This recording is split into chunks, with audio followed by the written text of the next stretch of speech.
there will be a discussion on how to choose the optional, and at 11:30 the rankers will take the session about their preparation strategy and various other things. So ఈ optional selection strategy సంబంధించి first 1 hour ఉంటుంది. ఎలా optional select చేసుకోవాలి, ఏ optional select చేసుకోవాలి అనే అంశం మీద. ఆ తర్వాత 11:30కి ఆర్ 11:45 ఆ టైంకి సో ఇద్దరు ర్యాంకర్స్ వస్తారు, వాళ్ళతోటి ఇంట్రాక్షన్ ఉంటుంది. సో ఈ ఆప్షనల్ ఎందుకు పెట్టారు, అసలు ఫస్ట్ దాని పర్పస్ ఏంటో తెలుసుకుంటే మనం ఏ ఆప్షనల్ తీసుకోవాలో తెలుస్తుంది అన్నమాట. అంటే ఈ ఆప్షనల్ అనే కాన్సెప్ట్ ఇప్పటిది కాదు, ఎప్పటిది 1854 నాటిది. అంటే 1854లో సివిల్ సర్వీస్ రిఫార్మ్స్ మీద ఈస్ట్ ఇండియా కంపెనీ వాళ్ళు ఒక కమిటీ వేశారు. And that committee was headed by Macaulay committee అంటారు. అంటే ఇండియన్ ఎడ్యుకేషన్, ఇండియాలో ఇంగ్లీష్ ఎడ్యుకేషన్ ఇంట్రడ్యూస్ చేసినటువంటి మెకాలే కమిటీయే ఈ సివిల్ సర్వీస్ రిఫార్మ్స్ కూడా ఇంట్రడ్యూస్ చేసింది. మొదటిసారిగా ఇండియాలో ఒక మెరిట్ రిక్రూట్మెంట్ సివిల్ సర్వీసెస్లో ఇంట్రడ్యూస్ చేశారు. ఆ మెరిట్ రిక్రూట్మెంట్లో మరి మెరిట్ ఎలా టెస్ట్ చేయాలి, మెరిట్ టెస్టింగ్ అనేది ఆప్షనల్ ఏదైతే మనం గ్రాడ్యుయేషన్లో చదివిన సబ్జెక్ట్స్ ఉంటాయో ఆ గ్రాడ్యుయేషన్ సబ్జెక్ట్స్ మీద బేస్ చేసుకుని మెరిట్ టెస్ట్ చేయాలి. సో ఇప్పుడు స్టార్టింగ్లో అంటే 1854 నుంచి ఆల్మోస్ట్ 1978 వరకు సివిల్ సర్వీస్ ఎగ్జామ్లో 3 optional system, 2 optional system, 4 optional system ఉండేది. అంటే నువ్వు ఇండియన్ ఫారెన్ సర్వీస్ వెళ్ళాలంటే 4 ఆప్షనల్ సెలెక్ట్ చేసుకోవాలి. ఇండియన్ అడ్మినిస్ట్రేటివ్ సర్వీస్కి వెళ్ళాలంటే 3 ఆప్షనల్స్ రాయాలి. ఐపీఎస్ అండ్ మిగతా సర్వీసెస్ రాయాలి అంటే దానికి కావాలంటే 2 ఆప్షనల్స్ రాయాలి. ఇట్లా మల్టిపుల్ ఆప్షన్ సిస్టమ్ ఉండేది. సో 1974లో యూపీఎస్సి ఒక కొఠారీ కమిటీ అనే ఒక కమిషన్ కాన్స్టిట్యూట్ చేసి రిఫార్మ్స్ సజెస్ట్ చేయమంటే then they have recommended a common civil service exam, not a multiple system of examination. So అప్పటికి ఉన్నటువంటి మల్టిపుల్ ఎగ్జామినేషన్ పద్ధతిలో కాకుండా కామన్ సివిల్ సర్వీస్ ఎగ్జామ్ అనే పద్ధతిని ప్రవేశపెట్టారు. అండ్ ఆ కామన్ సివిల్ సర్వీస్ ఎగ్జామ్ అనే పద్ధతిలో ఐఎఫ్ఎస్కి కానీ, ఐఏఎస్కి కానీ, ఐపీఎస్కి కానీ, మిగతా 17 సెంట్రల్ సర్వీసెస్కి కానీ కలిపి ఒకటే ఎగ్జామినేషన్ సిస్టమ్ అనేది ఇంట్రడ్యూస్ అయింది. సో అట్లా ఆ కామన్ సివిల్ సర్వీస్ ఎగ్జామ్ అనేది మనకి 1979 నుంచి అమల్లో ఉంది. సో ఈ మెకాలే కమిటీ ఇన్ని ఆప్షనల్స్, ఇన్ని విధానాలు, పద్ధతులు ఎందుకు పెట్టారు, అండ్ అదే విధానం మోరార్లెస్ ఆ పద్ధతిలోనే ఇప్పటికీ నడుస్తుంది. కాకపోతే 1979 వరకు, 1854 నుంచి 1978 వరకునేమో మల్టిపుల్ ఆప్షనల్ సిస్టమ్, 79 నుంచి 2013 వరకు ఏమో డబుల్ ఆప్షనల్ సిస్టమ్. అండ్ ఈ టైంలో 1979 నుంచి 2013 వరకు ప్రిలిమ్స్లో కూడా ఆప్షనల్ సిస్టమ్ ఉండేది. మల్టిపుల్ చాయిస్ క్వశ్చన్స్ ఆధారంగా ప్రిలిమ్స్లో కూడా ఆప్షనల్ ఉండేది.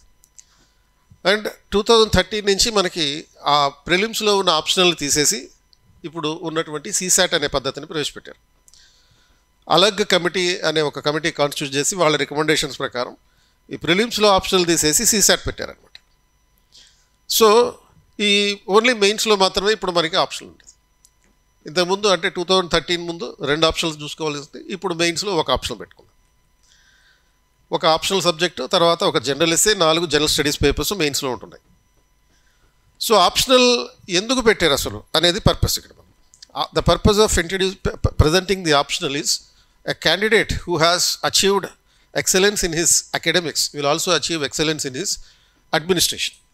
This is the purpose.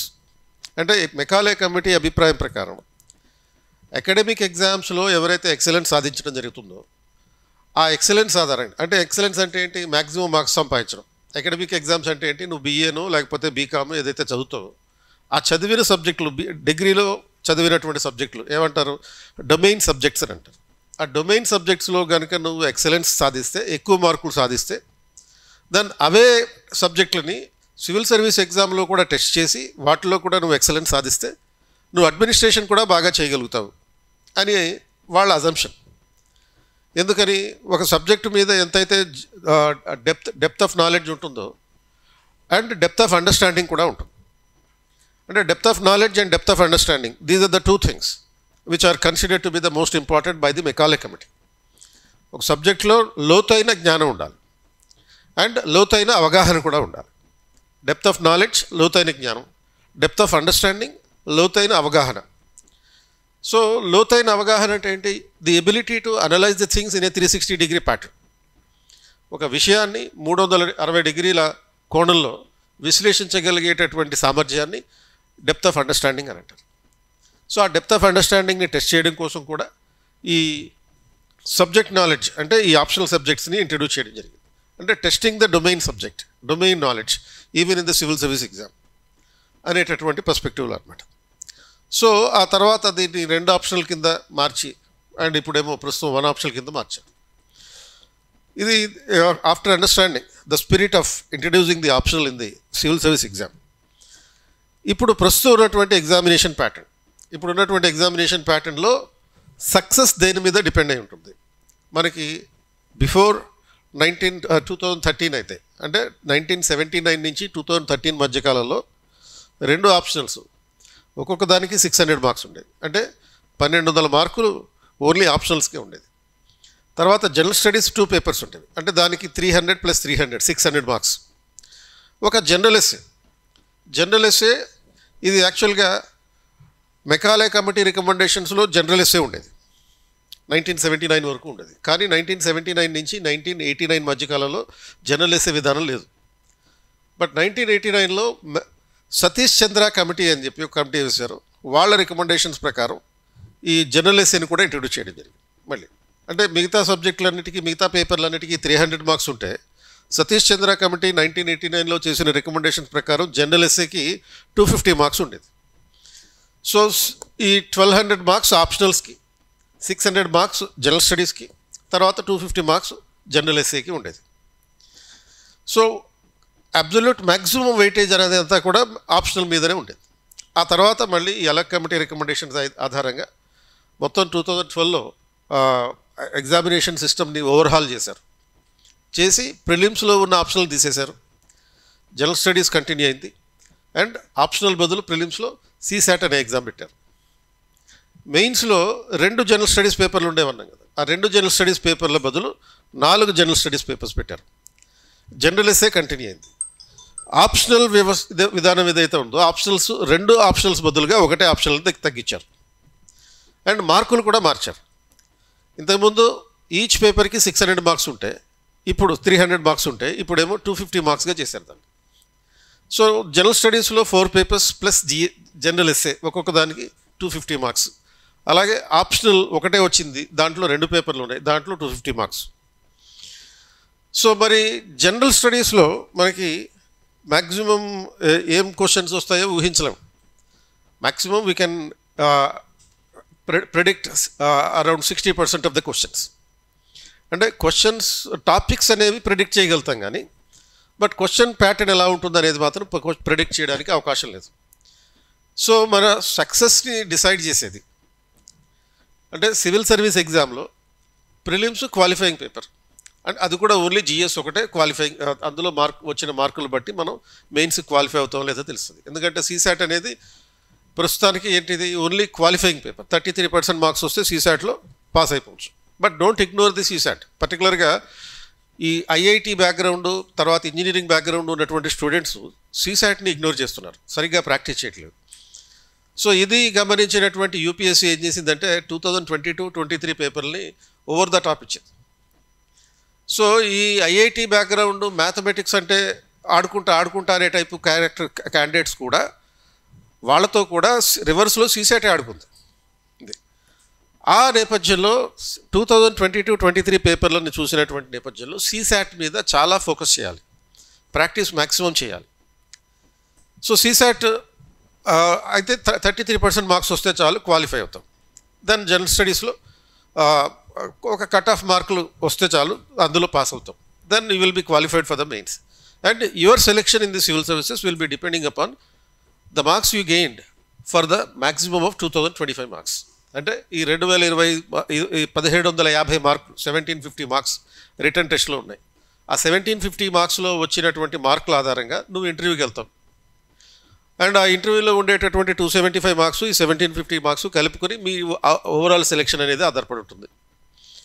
అయితే దీంట్లో మనకి ఒక జనరల్ ఇంగ్లీష్ పేపర్ ఉంది మెయిన్స్లో, ఒక ఇండియన్ లాంగ్వేజ్ పేపర్ ఉంది. ఈ 2 క్వాలిఫైయింగ్ పేపర్స్. ఆ తర్వాత general essay, 4 general studies papers, 2 ఏమో ఆప్షనల్ పేపర్స్. ఒకటే ఆప్షనల్, 2 పేపర్లు. సో ఈ మొత్తం పేపర్లకి అంటే ఆల్మోస్ట్ మనకి 7 పేపర్స్ ఉన్నాయి. అంటే ఈ 7 పేపర్స్ మన లైఫ్ని నిర్ధారించేటటువంటివి, మన సక్సెస్ని నిర్ధారించేటటువంటివి.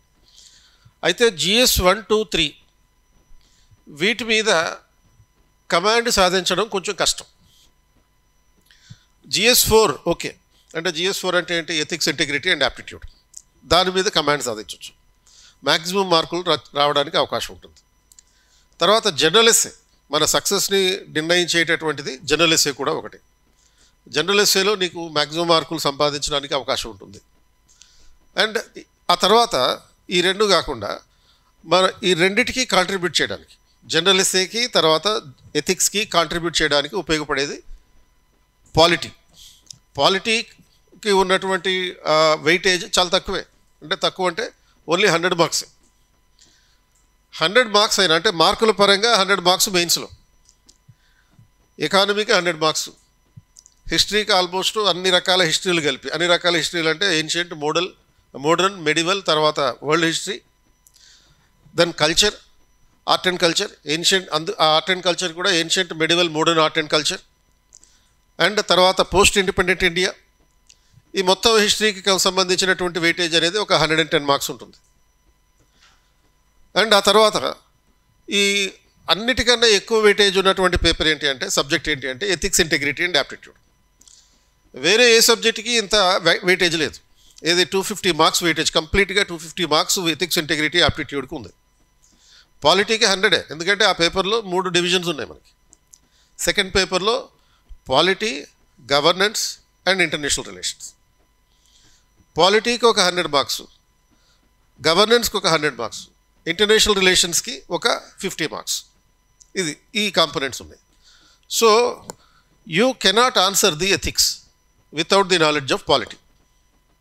పాలిటీ మీద అవగాహన లేకుండా, సరైన జ్ఞానం లేకుండా ఎథిక్స్ మీద మీకు కమాండ్ రాదు. కాబట్టి పాలిటీ కూడా వెయిటేజ్, మార్కుల వెయిటేజ్ పరంగా తక్కువ ఉన్నా కానీ ఎక్కువ చదవాలి దాన్ని. Because the knowledge of constitution and the law are preconditions for answering various questions across all the papers. జిఎస్లో ఉన్నటువంటి అన్ని పేపర్లో ఉన్న కాన్సెప్ట్స్కి ఆన్సర్స్ చేయాలి అంటే నీకు సమగ్రంగా అవగాహన ఉండాలి, పాలిటీ మీద అవగాహన ఉండాలి. అంటే మోర్ పర్టికులర్లీ ఎథిక్స్లో కేస్ స్టడీస్ ఉంటాయి, 125 మార్క్స్కి కేస్ స్టడీస్ ఉంటాయి. ఆ కేస్ స్టడీస్కి ఆన్సర్స్ రాయాలంటే you are suppose to have knowledge of the law and the constitution. అంటే ఎథిక్స్ కేస్ స్టడీస్కి ఆన్సర్ చేయడానికి చట్టాల మీద మనకి అవగాహన ఉండాలి. అది కూడా పర్టికులర్గా సోషల్ లెజిస్లేషన్స్. సోషల్ లెజిస్లేషన్ అంటే ఏంటి అంటే the laws associated with the social sectors. అంటే పర్టికులర్గా మనకి depress sections in the society, అంటే అణగారిన వర్గాలు ఎవరైతే ఉంటారో ఆ అణగారిన వర్గాల కోసం ఉన్నటువంటి చట్టాలు ఏవైతే ఉన్నాయో ఆ చట్టాల మీద అవగాహన ఉండాలి. అంటే ఇలాంటి చట్టాలు, for example 1955 civil rights protection act which prohibits the untouchability. 1989 SC/ST atrocities prohibition act. And తర్వాత అలాగే డౌరీ ప్రొహిబిషన్ యాక్ట్. అలాగే మరొకటి prevention of sexual harassment at work places act. అలాగే చైల్డ్ లేబర్ ప్రొహిబిషన్ యాక్ట్. ఇలాంటి చట్టాల మీద సోషల్ లెజిస్లేషన్స్ అంటాం. అంటే SC, ST, BC, తర్వాత మైనారిటీ, విమెన్ కోసం ఉన్నటువంటి చట్టాలన్నింటినీ ఈ సోషల్ లెజిస్లేషన్స్ అంటారు. ఆ సోషల్ లాస్ పట్ల మీకు సరైన అవగాహన ఉండాలి. అప్పుడే మనకి ఈ ఎథిక్స్లో ఉండేటటువంటి కేస్ స్టడీస్ రాయగలుగుతాం. మరి వాటన్నిటి గురించి ఎక్కడ చదువుతావు అంటే పాలిటీలో చదువుతాం. కాబట్టి polity knowledge is the pre condition for answering the questions in the ethics. ఇది సో ఓవరాల్గా మన సక్సెస్ని నిర్ణయించేటటువంటివి పాలిటీ, ఎథిక్స్, తర్వాత జనరల్ ఎస్సే. ఈ 3 కాకుండా, అంటే జనరల్ స్టడీస్లో ఉన్నటువంటి ఈ 3 కాకుండా మరొకటి ఏంటి అంటే ఆప్షనల్. ఆప్షనల్లో 500 మార్క్స్. మిగతా ఏ పేపర్లో అయినా నీ స్కోర్ జనరల్గా 50% నుంచి, అంటే 50% కన్నా తక్కువే ఉంటుంది. అంటే it is very difficult to score more than 50% in the rest of the general studies papers. 4 general studies పేపర్లో కానీ, అంటే అఫ్కోర్స్ ఎథిక్స్లో కొంచెం బాగా రాయగలిగితే మీకు 60% వరకు రావచ్చు. బట్ జనరల్ స్టడీస్ పేపర్ 1, 2, 3 వీటిలో మార్కులు మ్యాక్సిమం 50% కన్నా ఎక్కువ రావు జనరల్గా. But it is the optional where you can score the maximum marks. So optional సబ్జెక్ట్లో మ్యాక్సిమం మార్కులు సంపాదించడానికి అవకాశం ఉంటుంది. అంటే అప్ టు 60 to 65% వరకు సాధించవచ్చు. అంటే ఈవెన్ ఆ సబ్జెక్టు సోషల్ స్టడీస్ సబ్జెక్ట్ అయినా హ్యుమానిటీస్ సబ్జెక్ట్ అయినప్పటికీ కూడా, అంటే యూజువల్గా మ్యాథ్స్ లాంటి వాటిల్లో ఎక్కువ మ్యాక్సిమం మార్కులు సంపాదించడానికి అవకాశం ఉంటుంది. బట్ హ్యుమానిటీస్లో కూడా మ్యాక్సిమం మార్క్స్ స్కోర్ చేయడానికి అవకాశం ఉంటుంది. ఇప్పుడు 2019లో పబ్లిక్ అడ్మినిస్ట్రేషన్లో సెకండ్ పేపర్లో ఒక స్టూడెంట్కి 193 మార్క్స్ వచ్చింది. అంటే మ్యాక్సిమం ఎంత దానికి? పేపర్ 2లో 250 మార్క్స్కి 193 మార్క్స్ వచ్చింది. అలాంటి పరిస్థితి కూడా ఉంటుంది. అంటే ఒక హ్యుమానిటీ సబ్జెక్ట్లో ఇంత మ్యాక్సిమం స్కోర్ చేయొచ్చు. సో సింపుల్గా చెప్పాలంటే the determinants of our success in the UPSC are based on the 4 things. సింపుల్గా మీరు దాన్ని ఓ పెగ్ అని పెట్టి గుర్తుపెట్టుకోవచ్చు. అంటే ఓ పెగ్ అంటే ఆ పెగ్ కాదు. ఓ అంటే ఆప్షనల్, పి అంటే పాలిటీ, ఈ అంటే ఎథిక్స్, జీ అంటే జనరల్ ఎస్సే. ఈ 4టిని గనక మనం కమాండ్ చేయగలిగితే మ్యాక్సిమం మన సక్సెస్ సాధించినట్టే లెక్క. అంటే సక్సెస్ అయిన వాళ్ళు ఎవరైతే ర్యాంకర్స్ ఉంటారో వీళ్ళ మార్కులు చూస్తే కనుక మీకు లీస్ట్ మార్కులు 38% ఆ రేంజ్లో ఉంటాయి. 37-38% ఉంటాయి. మ్యాక్సిమం మార్క్స్ అంటే ఫస్ట్ ర్యాంక్ వచ్చిన వాళ్ళకి 55-56% ఉంటాయి అంతే. సో ఇందులో ఈ 55-56% మార్కుల్లో కూడా ఎక్కువ శాతం మార్కులు ఈ ఆప్షనల్ నుంచి వస్తాయి. ఎందుకు ఆప్షనల్ నుంచి ఎక్కువ మార్కులు వస్తున్నాయి? ఆప్షనల్ నుంచి ఎక్కువ మార్కులు రావడానికి కారణం ఏంటంటే ఇది స్టాటిక్ ఉంటుంది. ఆప్షనల్ అనేది స్టాటిక్ ఉంటుంది. స్టాటిక్ ఉండడం వల్ల ఏమవుతుందంటే మనం ఏదైతే సిలబస్ కూడా స్పెసిఫిక్గా ఉంటుంది. ఇప్పుడు మీకు మిగతా సబ్జెక్టులో సిలబస్ జనరలైజ్డ్గా ఉంటుంది.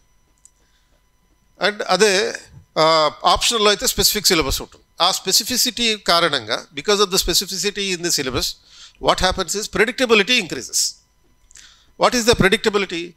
Predictability stands for ability to guess the questions, ability to guess the topics.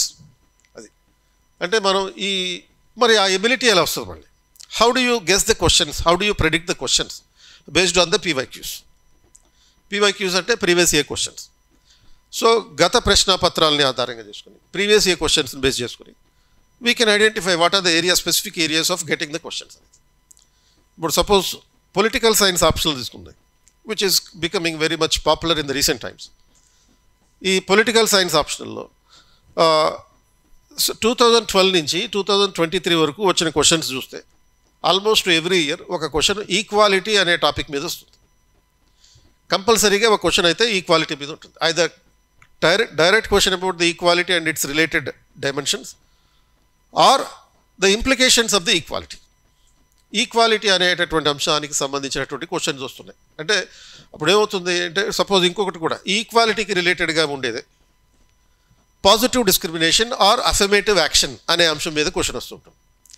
వరుసగా 3 సార్లు క్వశ్చన్ వచ్చింది అఫర్మేటివ్ యాక్షన్ అనే దాని మీద. అంటే what is that affirmative action? మనం ఏదైతే రిజర్వేషన్ అని అంటామో ఆ రిజర్వేషన్ని అమెరికాలో అఫర్మేటివ్ యాక్షన్ అని అంటారు. సో ఆ అఫర్మేటివ్ యాక్షన్ వల్ల కలిగే మెరిట్స్ ఏంటి, డిమెరిట్స్ ఏంటి? ఇప్పుడు సపోజ్ 2023లో ఒక క్వశ్చన్ ఇచ్చింది affirmative action is as important as it's having criticism against it. అంటే దీని మీద ఎంత ప్రయోజనాలు అయితే ఉన్నాయో, అఫర్మేటివ్ యాక్షన్ అనే దాని మీద ఎంత ప్రయోజనాలు అయితే ఉన్నాయో అంత క్రిటిసిజం కూడా ఉంది. కమెంట్ అని చెప్పి క్వశ్చన్ ఇచ్చారు. అంటే ఏంటి? You are suppose to answer the affirmative action concept. దానికి సంబంధించిన ఇంట్రడక్షన్లోనేమో అఫర్మేటివ్ యాక్షన్ అంటే ఏంటో రాయాలి, దాని తర్వాత మెరిట్స్ ఏంటో రాయాలి, దాని క్రిటిసిజం రాయాలి. కంక్లూజన్లో you are suppose to give a way forward. But this should be done with the optional perspective, not a general studies perspective. Optional perspective అంటే ఏంటి? అంటే ఆ అఫర్మేటివ్ యాక్షన్ అనే కాన్సెప్ట్ని ఎక్స్ప్లెయిన్ చేసినటువంటి స్కాలర్స్ గురించి చెప్పాలి.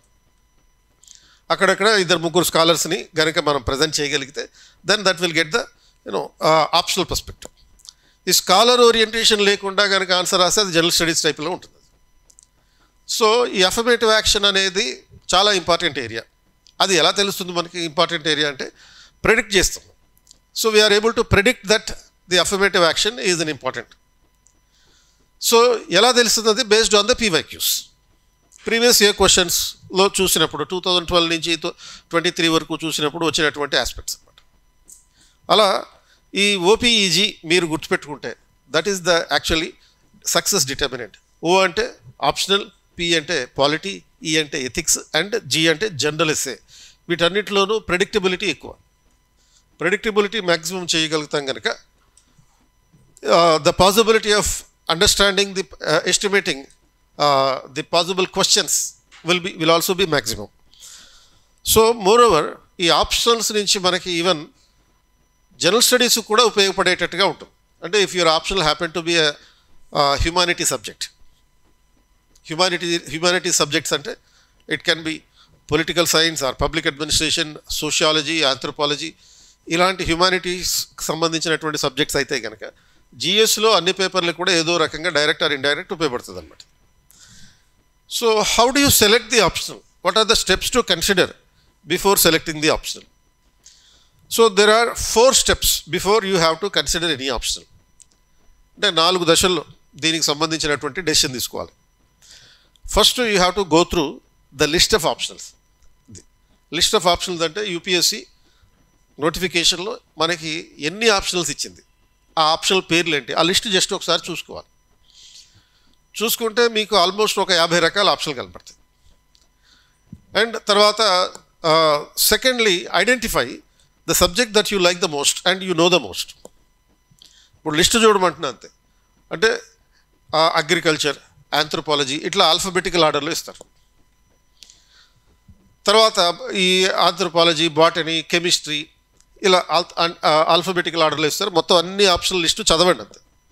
ఆంథ్రోపాలజీ లేకపోతే agriculture are medicine, engineering, civil engineering or electrical engineering and public administration, political science, sociology ఇట్లా ఉంటాయి. మొత్తం లిస్టు ఒక 50 లిస్టు ఉంటుంది. ఒకసారి చదవేయాలి మొత్తం అంతా. మీకు తెలిసిన ఆప్షన్లు టిక్ పెట్టండి. ఎప్పుడైనా విన్నట్టుగా ఉన్నటువంటి వాటిని టిక్ పెట్టండి. తర్వాత మీకు కొన్ని సబ్జెక్టులు బాగా ఇష్టం ఉంటాయి. ఇంజనీరింగ్ చదివితే సపోజ్ M1 మీకు బాగా ఇష్టం ఉండొచ్చు. దాన్ని మొత్తం 4 ఏళ్ల పాటు చదువుతారు దాన్ని. ఎందుకంటే ఆ ఇష్టం కొద్దీ ఎక్కువసేపు చదువుతాం, ఎంత ఎక్కువ చదివితే అంత కమాండ్ తెచ్చుకుందామని చెప్పి. సో అట్లా ఆ ఇష్టమైన సబ్జెక్టులు ఏమైనా ఉంటే వాటిని టిక్ పెట్టండి.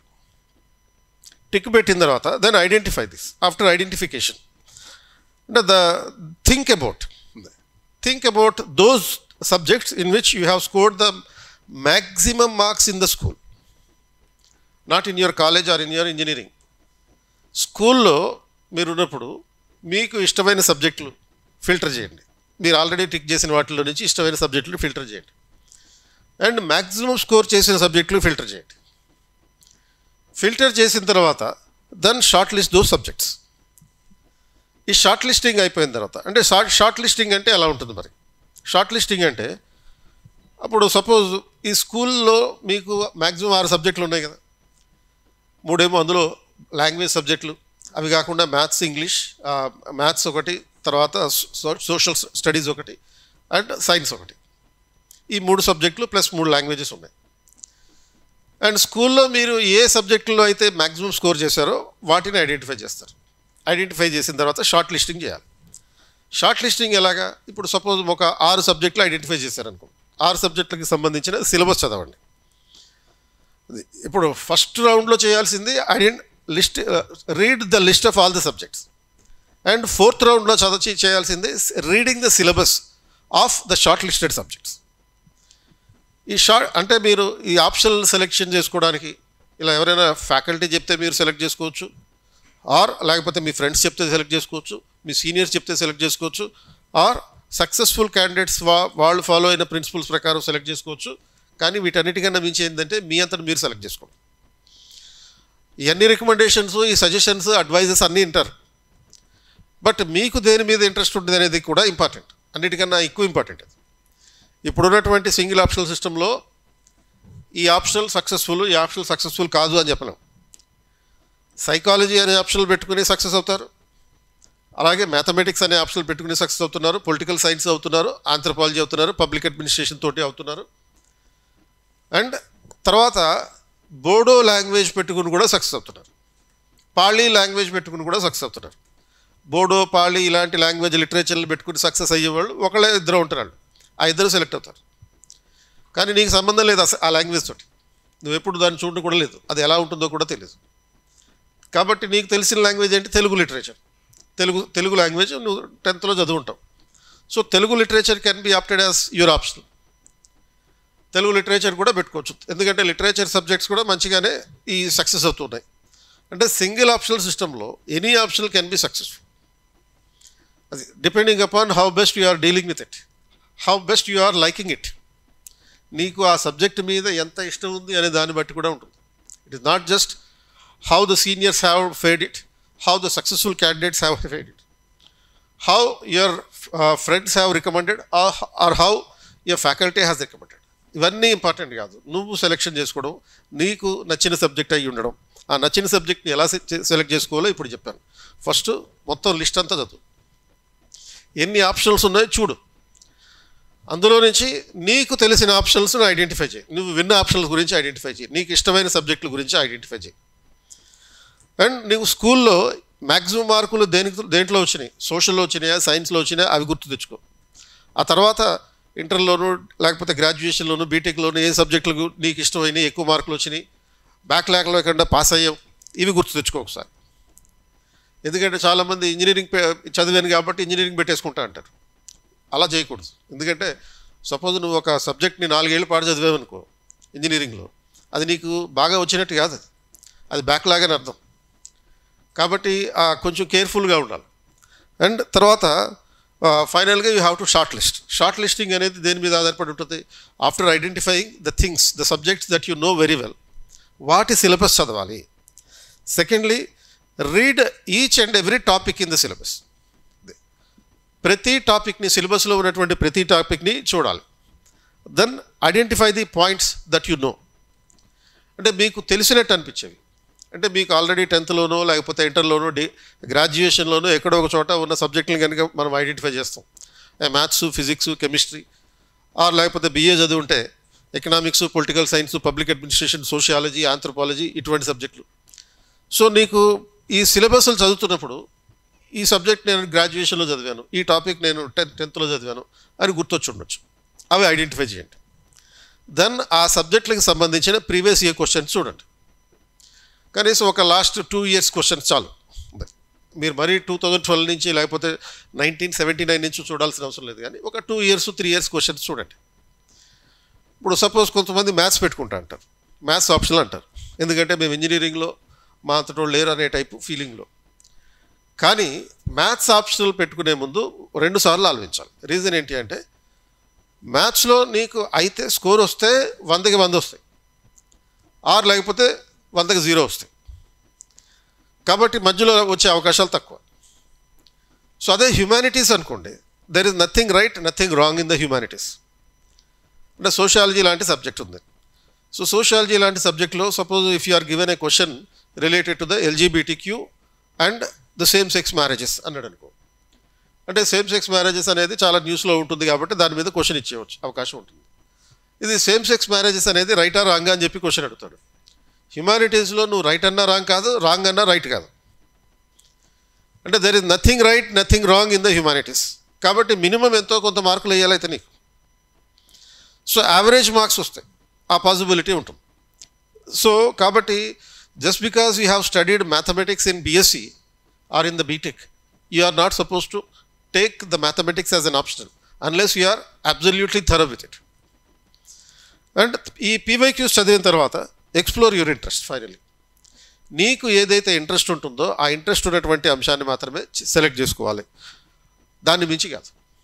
ఇంట్రెస్ట్ ఉన్నటువంటి సబ్జెక్ట్ని మాత్రమే.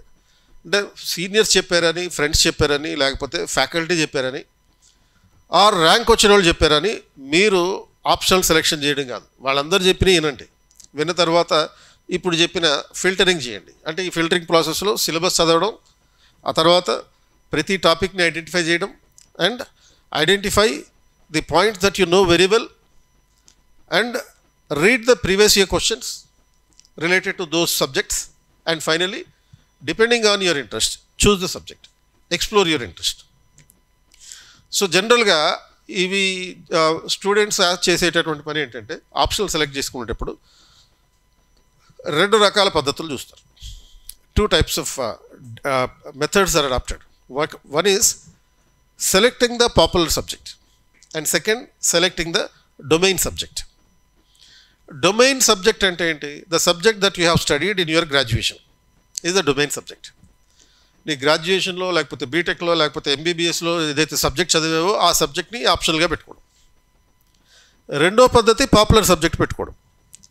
పాపులర్ సబ్జెక్ట్ అంటే the subject that are considered to be the most popular among the aspirants and which is selected by maximum number of candidates. అంటే దేశంలో ఎక్కువ మంది సెలెక్ట్ చేసుకునేటటువంటి ఆప్షనల్ ఏవైతే కొన్ని జనరల్గా ఉంటాయో, అంటే ఇప్పుడు అనుకున్నట్టుగా anthropology, public administration, political science, sociology and literature subjects, ఇలాంటివి మోస్ట్ పాపులర్ సబ్జెక్ట్స్ ఉంటాయి. సో అట్లా either you can choose the domain subject or you can choose the popular subject. Domain subject అంటే suppose if you happen to be an MBBS graduate, ఒక doctor అనుకో, medical science పెట్టుకోవచ్చు. So 1989లో ఈ Satish Chandra committee రికమెండేషన్స్లో one of the recommendation is to introduce the medical science subject. అప్పటి నుంచి 1989 నుంచి ఈ మెడికల్ సైన్స్ సబ్జెక్ట్ అనేది ఆప్షనల్గా వచ్చింది మెయిన్స్లో. కాబట్టి డాక్టర్ బ్యాక్గ్రౌండ్ ఉన్నటువంటి ఎవరైతే అభ్యర్థులు ఉంటారో they can go for the medical science. But be careful even if you are a doctor with medical science. So reason ఏంటి అంటే డాక్టర్ అయినప్పటికీ కూడా నువ్వు దాని మీద పూర్తి స్థాయి కమాండ్ ఉండకపోవచ్చు, ఆ మెడికల్ సైన్స్ సబ్జెక్ట్ మీద పూర్తి స్థాయి కమాండ్ ఉండకపోవచ్చు. కాబట్టి ఆల్టర్నేటివ్గా నువ్వు కనుక డాక్టర్ అయితే ఏం చేయాలి, మెడికల్ సబ్జెక్ట్ మీద నీకు పూర్తి కమాండ్ లేదనుకో, అప్పుడు ఏం చేయాలంటే ఆంథ్రోపాలజీ తీసుకోవాలి. Or you can go for the zoology subject as an optional. అది సో ఇవన్నీ ఈ రెండు కాకుండా even animal husbandry and veterinary science అని ఇంకో సబ్జెక్ట్ ఉంది, ఆ సబ్జెక్ట్ అనేది తీసుకోవచ్చు. మెడికల్ సైన్స్ బ్యాక్గ్రౌండ్ ఉన్నటువంటి స్టూడెంట్స్ 4 చాయిసెస్ ఉన్నాయి. Top priority medical science, second priority anthropology, third priority zoology, fourth priority animal husbandry. ఈ 4 ఏదైనా సెలెక్ట్ చేసుకునే అవకాశం. So that is the best option for the medical students. అంటే medical science students ఇవి కాకుండా వేరే సబ్జెక్టులు తీసుకోకూడదు అని కాదు, వాళ్ళ గ్రాడ్యుయేషన్లో ఒకవేళ బాగా చదివి ఉంటుంటే ఈ సబ్జెక్ట్స్ కనెక్ట్ అవుతాయి. ఎంబీబీఎస్ చేసి పబ్లిక్ అడ్మినిస్ట్రేషన్ తీసుకునే వాళ్ళు ఉన్నారు, ఎంబీబీఎస్ తోటి సోషియాలజీ ఆప్షన్లు తీసుకునే వాళ్ళు కూడా ఉంటారు. కాకపోతే ఇప్పుడు చెప్పిన 4 సబ్జెక్టులు ఏవైతే ఉన్నాయో మెడికల్ సైన్స్ డైరెక్ట్గా మొత్తం 4 ఏళ్లకు సంబంధించిన సబ్జెక్టులన్నీ 2 పేపర్లో పెడతారు.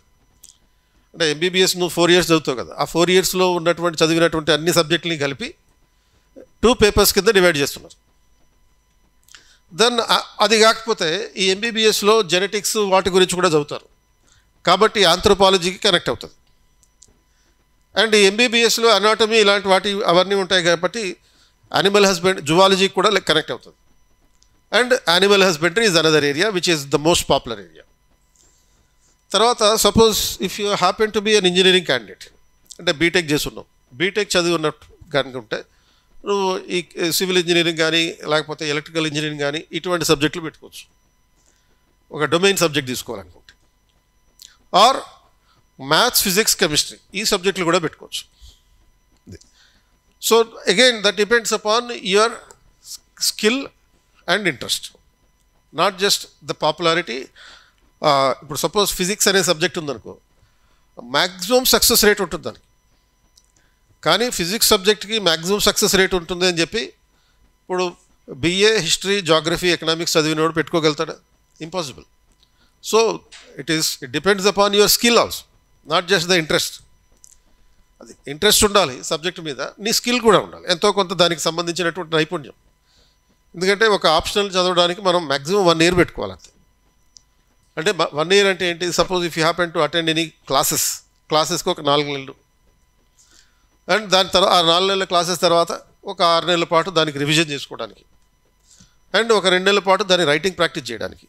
ఆ రకంగా మినిమం ఒక 1 year ఉంటే ఆప్షనల్ మీద మనకి ఫుల్ కమాండ్ వస్తుంది. సో ఒక 1 yearలో నువ్వు ఫిజిక్స్ అనే ఆప్షనల్ పెట్టుకుని దాని మీద కమాండ్ చేయగలుగుతావా లేదా అని నీ పర్సనల్ స్కిల్ కూడా చేసుకోవాలి, పర్సనల్ ఎబిలిటీ, క్యాపబిలిటీస్ కూడా చూసుకోగలగాలి. సో ఇంజనీరింగ్ బ్యాక్గ్రౌండ్ ఉన్నటువంటి IIT స్టూడెంట్స్ యూజువల్గా, అంటే నాన్ IIT స్టూడెంట్స్ కాదు, IIT స్టూడెంట్స్ మ్యాథ్స్ సబ్జెక్ట్ని, ఫిజిక్స్ని, కెమిస్ట్రీని పెట్టుకుంటుంటారు. సో ఇది ఫిజిక్స్ అనేది maximum scoring subject and maximum success rate ఉన్నటువంటి సబ్జెక్ట్ కూడా అది. And so your approach to the selection of the optional should be అంటే ఫండమెంటల్గా you either select a domain subject or you select a popular subject. So domain subject అంటే నువ్వు గ్రాడ్యుయేషన్లో చదివింది, popular subject అంటే ఎక్కువ మంది తీసుకునేది. సో ఈ తీసుకున్నటువంటి ప్రాసెస్లో దీనికి అప్రోచ్ ఎలా ఉండాలి? Make sure that the option has some compatibility with the GS. అది అంటే మీరు కనుక ఎంబీబీఎస్ బ్యాక్గ్రౌండ్ లేకపోతే ఐఐటి బీటెక్ చేసి కాకుండా ఉండి మిగతా సబ్జెక్ట్ బ్యాక్గ్రౌండ్ ఉన్నటువంటి వాళ్ళు వీళ్ళు ఏం చేయాలంటే మీరు సెలెక్ట్ చేసుకునేటటువంటి ఆప్షనల్కి జిఎస్ కంపాటబిలిటీ ఉండేటట్టు చూడాలి. అంటే what is that GS compatibility? General స్టడీస్లో 4 పేపర్స్ ఉన్నాయి. ఆ 4 పేపర్స్లో ఎక్కువ కంపాటబిలిటీగా ఉన్నటువంటి ఆప్షనల్స్. మళ్ళీ అవన్నీ ఏవి? Humanity subjects. అంటే హ్యుమానిటీ సబ్జెక్ట్స్ అంటే ఏంటి? ఇప్పుడు జిఎస్లో మనకి ఆల్మోస్ట్ ఒక 15 రకాల సబ్జెక్టులు ఉన్నాయి. పేపర్ 1లో ఇప్పుడు కల్చర్, ఆర్ట్ అండ్ కల్చర్ ఉంది. తర్వాత పోస్ట్ ఇండిపెండెంట్ ఇండియా, దాని world history, modern India, national movement, దాని ఇండియన్ సొసైటీ, జాగ్రఫీ, ఈ సబ్జెక్టులన్నీ ఫస్ట్ పేపర్లో ఉన్నాయి. సెకండ్ పేపర్లో పాలిటీ, గవర్నెన్స్, ఇంటర్నేషనల్ రిలేషన్స్ ఉంది. అండ్ థర్డ్ పేపర్లో ఎకానమీ, తర్వాత biodiversity, environment, disaster management, security management, ఈ సబ్జెక్ట్స్ అన్నీ థర్డ్ పేపర్లో ఉన్నాయి. అండ్ ఫోర్త్ పేపర్లో ఎథిక్స్, ఇంటిగ్రిటీ అండ్ యాప్టిట్యూడ్. మొత్తం కలిపి సుమారుగా 15-16 రకాల సబ్జెక్టులు ఉన్నాయి. సో ఈ 15-16 రకాల సబ్జెక్టులకి కంపాటబిలిటీ ఉండేటట్టుగా చూసుకోవాలి. ఇది మనం తీసుకునేటటువంటి ఆప్షనల్. అంటే when you're reading the optional it should be useful to the GS, and when you're reading the GS it should be useful to the optional also. If your educational background, if your domain background is not medicine, if your domain background is not engineering, IIT engineering, not general engineering. So IIT ఇంజనీర్లు వాళ్ళ సబ్జెక్టులు తీసేసుకుంటారు. ఏది? ఆ engineering సబ్జెక్టులు కానీ లేకపోతే MPC సబ్జెక్టులు కానీ. నాన్ ఐఐటి ఇంజనీర్స్ మాత్రం ఆ ప్రమాదం ఉండకూడదు, ఆ డేంజర్ తీసుకోవద్దు. ఏది? ఆ ఎంపీసీ సబ్జెక్టులు, ఇంజనీరింగ్ సబ్జెక్టులు చదివేటటువంటి ప్రయత్నం చేయొద్దు.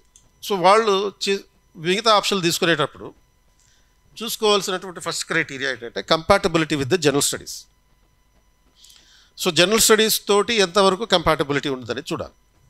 Second, adaptability to the general essay. Your option should be adaptable to the general essay. అంటే what is that adaptability to the general essay?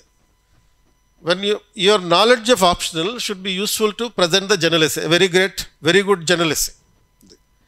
అంటే మళ్ళీ ఈ జనరల్ ఎస్సేతో కంపాటబిలిటీ ఉండడం, అడాప్టబిలిటీ ఉండడం అనేది ఏ సబ్జెక్టుకి ఉంటుంది? సేమ్ ఏది? హ్యుమానిటీ సబ్జెక్ట్స్కే ఉంటుంది. అంటే ఇప్పుడు సపోజ్ ఒక పబ్లిక్ అడ్మినిస్ట్రేషన్కి ఆ కంపాటబిలిటీ ఉంటుంది. కంపల్సరీగా ఒక గవర్నెన్స్ రిలేటెడ్గా ఉండేటటువంటి ఎస్సే వస్తుంది. తర్వాత పొలిటికల్ సైన్స్ రిలేటెడ్గా ఒక ఎస్సే వస్తుంది. ఫిలాసఫీ రిలేటెడ్గా ఒక ఎస్సే వస్తుంది. అది అంటే ఫిలాసఫీ కూడా చాలామంది తీసుకుంటుంటారు, దాని రిలేటెడ్గా ఒక ఎస్సే వస్తుంది. అంటే మనకి ఏదైతే సబ్జెక్టులు compatible with GS and adaptability to the essay అనేటటువంటిగా ఉంటాయో వాటిని తీసుకోవడం మంచిది. And it should contribute to the ethics also. ఇవన్నీ కాకుండా compatibility with the GS, adaptability to the essay and contribution to the ethics paper. So ఈ contribution to the ethics అంటే ఏంది? ఇప్పుడు పబ్లిక్ అడ్మినిస్ట్రేషన్ చదివామనుకో, పబ్లిక్ అడ్మినిస్ట్రేషన్లో గవర్నెన్స్ రిలేటెడ్ టాపిక్స్ సగం ఉంటాయి. అవన్నీ కూడా మీకు ఎథిక్స్, ఇంటిగ్రిటీ, యాప్టిట్యూడ్లో 3 యూనిట్లకి కంపాటబుల్గా ఉంటాయి. పొలిటికల్ సైన్స్ చదివారనుకో, పొలిటికల్ సైన్స్ ఆప్షనల్ అనుకో, థింకర్స్ పార్ట్ మొత్తం ఎస్ఏకి సంబంధించి, ఎథిక్స్కి సంబంధించినవి ఉంటాయి. ఫిలాసఫీ ఆప్షనల్ అనుకో, మళ్ళీ all the thinkers are useful for the ethics. అది అంటే మోర్ ఆర్ లెస్ ఫిలాసఫీ అనేది ఎథిక్స్, ఇంటిగ్రిటీ దానికి సంబంధించినటువంటి అంశాలే ఉంటాయి. అలాగే మీకు సోషియాలజీ కూడా అంతే. ఎథిక్స్లో యూనిట్ 1 కంప్లీట్లీ సోషియాలజీ ఓరియంటెడ్గా ఉంటుంది. ఎథిక్స్లో సెకండ్ యూనిట్ కంప్లీట్గా సైకాలజీ ఓరియంటెడ్గా ఉంటుంది. అంటే యాటిట్యూడ్, యాప్టిట్యూడ్ అనేటటువంటి ఒక యాప్టిట్యూడ్ అనేటటువంటిది అడ్మినిస్ట్రేషన్కి సంబంధించింది. యాటిట్యూడ్ అనే ఒక చాప్టర్ ఉంటుంది ఇది ఎథిక్స్లో. అది పూర్తిగా సైకాలజీకి రిలేటెడ్గా ఉండే సబ్జెక్ట్. ఫస్ట్ యూనిట్ కంప్లీట్గా సోషియాలజీకి రిలేటెడ్గా ఉండే subject. Last 3 units in the ethics paper are related to public administration. And your skill to answer the case studies in the ethics paper will also be improved when you are thorough with the public administration theories. So అలా మనకి ఏ subject వల్ల ఎథిక్స్కి ఎక్కువ ఉపయోగపడుతుంది అనేది చూసుకోవాలన్నమాట. So mostly అవన్నీ కూడా మళ్ళీ ఇందులో ఉండేటటువంటి ఇది హ్యుమానిటీస్లో ఉండేటటువంటి సబ్జెక్టులే. సో ఈ compatibility with the GS, adaptability to the essay and contribution to the ethics. And తర్వాత ఒక ఆప్షన్ సెలెక్ట్ చేసుకున్నాం. సెలెక్ట్ చేసుకోవడానికి ఫైనల్ స్టెప్ ఏంటి అంటే, దానికన్నా ముందు ఫైనల్ స్టెప్ ఏంటి అంటే, మీరు పర్సనల్ ప్రిపరేషనా ఆర్ లేకపోతే ట్రైనింగ్ తీసుకొని కోచింగ్ తీసుకుని ప్రిపరేషనా ఆర్ కాంబినేషన్లో వెళ్తారా అంటే, కొంత పర్సనల్ ప్రిపరేషన్, కొంత ఏమో ఈ ట్రైనింగ్ తీసుకోవడం, మళ్ళీ ఈ రకరకాలు ఉంటారు మళ్ళీ. సో ఇది ఫైనల్గా చూసుకునే ముందు ఏం చూసుకోవాలంటే, you think availability of the study material about the option. Study material, ఒక సబ్జెక్ట్కి సంబంధించిన స్టడీ మెటీరియల్ ఎంత అవైలబిలిటీగా ఉంది. ఎందుకంటే మనకి ఒక suppose reference books for political science అని చెప్పి సెర్చ్ చేసామనుకో, ఒక 20 రకాల పుస్తకాలు వస్తాయి. Reference book for public administration search చేసామనుకో 15 రకాల పుస్తకాలు వస్తాయి. బట్ సివిల్ సర్వీస్ ఎగ్జామ్లో ఎన్ని పుస్తకాలు చదివేవి అనేది ఇంపార్టెంట్ కాదు, ఒక పుస్తకాన్ని ఎన్నిసార్లు చదివేవి అనేది ఇంపార్టెంట్. సో 10 రకాల పుస్తకాలు మన దగ్గర ఉండొచ్చు, బట్ ఆ 10 రకాల పుస్తకాలు మనం కంప్లీట్గా చదవలేము. ఎందుకంటే ఒకే సబ్జెక్ట్ మీద ఒకే డిఫరెంట్ సబ్జెక్ట్స్ బుక్స్ చదువుతూ పోతూ ఉంటే దాంట్లో నీకు మిగిలేది అల్టిమేట్గా జీరోయే సివిల్ సర్వీస్ ఎగ్జామ్ పర్స్పెక్టివ్లో. అంటే you are not suppose to have 10 books for 1 subject. You are suppose to have 1 book to be read for 10 times. ఒకే పుస్తకం 10 సార్లు చదివేటట్టు ఉండాలి. 10 పుస్తకాలు పెట్టుకొని ఏ పుస్తకాన్ని ఒక్కసారి కూడా చదవకుండా అసంపూర్తిగా వదిలేసేటట్టు ఉండకూడదు. So that availability of the study material is important. Study material కూడా ఎట్లా ఉండాలి అంటే, పేపర్ 1కి ఒక బుక్, పేపర్ 2కి ఒక బుక్, మ్యాక్సిమం ఇంకొక 3rd book పెట్టుకోవడం ఉండాలి. అది not more than 2 books for the complete option. And only exception ఒక అడిషనల్గా ఇంకో పుస్తకం అంతే. చాలామంది ఏం చేస్తారంటే, ఒక యూనిట్కి ఒక పుస్తకం కొనుక్కుంటుంటారు. ఒక యూనిట్కి ఒక బుక్ ఉంటుంది. అంటే ఒక యూనిట్కి ఒక బుక్ అంటే ఏంటి, ఇప్పుడు పొలిటికల్ సైన్స్ ఉందనుకో, ఆ పొలిటికల్ సైన్స్లో political thought, western political thought అని ఉంటుంది. ఆ వెస్టర్న్ పొలిటికల్ థాట్కి ఒక పుస్తకం కొనుక్కుంటారు. పబ్లిక్ అడ్మినిస్ట్రేషన్ ఉందనుకో, పబ్లిక్ అడ్మినిస్ట్రేషన్లో మళ్ళీ ఈ పొలిటికల్ థాట్ లాగానే అడ్మినిస్ట్రేటివ్ థింకర్స్ అనే ఒక చాప్టర్ ఉంటుంది. దానికోసం ఒక ఫుల్ బుక్ ఉంటుంది. అట్లా మొత్తం 26 చాప్టర్లు ఉంటాయి. 26 చాప్టర్లకి 26 రకాల బుక్కులు కొనుక్కున్నావు అనుకో, నీకు ఎంతకాలం పడుతుంది ఆ 26 పుస్తకాలు చదవడానికి? సపోజ్ ఒక పుస్తకం నువ్వు అనగానే చదివేసావు అనుకో, ఒక రోబోలాగా, అప్పుడు నువ్వు ఎన్ని పుస్తకాలైనా పర్వాలేదు. కానీ నువ్వు అంత స్పీడ్ లేదు కదా నీకు. ఒక బుక్ చదవడానికి మినిమం ఒక 1 month పడుతుంది, ఓన్లీ చదవడానికి, ఫస్ట్ రీడింగ్ ఇవ్వడానికి. అది గుర్తుపెట్టుకోవడానికి ఇంకో 1 month పడుతుంది. అంటే ఎక్కడెక్కడ ఏ యూనిట్లు ఉన్నాయి, ఏ చాప్టర్లు ఉన్నాయి గుర్తుపెట్టుకోవడానికి, ఆ సబ్జెక్ట్ గుర్తుపెట్టుకోవడానికి కాదు. అంటే ఒక పుస్తకాన్ని నువ్వు కంప్లీట్గా కాంప్రహెన్సివ్గా గుర్తుపెట్టుకోవడానికి నీకు పట్టేటటువంటి టైం మినిమం ఒక 5-6 నెలలు పడుతుంది. సో కాబట్టి ఏంటి, ఫస్ట్ స్టడీ మెటీరియల్ ఎలా ఉండాలి అంటే, it should be as micro level as possible, as minimum as possible. ఎంత తక్కువ ఉంటే అంత మంచిది. ఒక పేపర్కి ఒకటే బుక్ అంతే. రెండోది, you should have the availability of the guidance for the subject. If not coaching, at least guidance. అంటే కోచింగ్ కాకపోయినా కనీసం నువ్వు తీసుకున్నటువంటి సబ్జెక్ట్కి గైడెన్స్ అందుబాటులో ఉండాలి. గైడెన్స్ అంటే ఏంటి, అంటే నువ్వు ఏ సబ్జెక్ట్ చదవాలి, ఏ పుస్తకం చదవాలి అని ఫస్ట్ చెప్పాలి కదా. అంటే ఫస్ట్ చెప్పడం అంటే ఏంటి, నువ్వు ఒక ఆప్షన్లు తీసుకున్న తర్వాత ఎవరో ఒకళ్ళు నీకు అడ్వైజ్ చేయాలి. 20 రకాల పుస్తకాలు ఉన్నాయి ఒక్కొక్క పేపర్కి, మరి 20 రకాల బుక్స్ చదవలేము. ఏ బుక్ చదవాలి, what not to be read is more important than what to be read. ఏమి చదవకూడదు, ఏం చదవాలి అనే దానికన్నా ఏం చదవకూడదు అనేది ఎక్కువ ఇంపార్టెంట్. కాబట్టి 20 బుక్స్లో నుంచి 19 బుక్స్ చదవకూడదు అని చెప్పేవాడు నీకు ఒకటి ఉండాలి. ఒకటే బుక్ అదేదో మిగులుతుంది అది చెప్పగలిగేవాడు ఉండాలి. అలా గైడెన్స్ ఇవ్వగలిగిన వాళ్ళు ఉండాలి. So if not coaching there should be a guidance.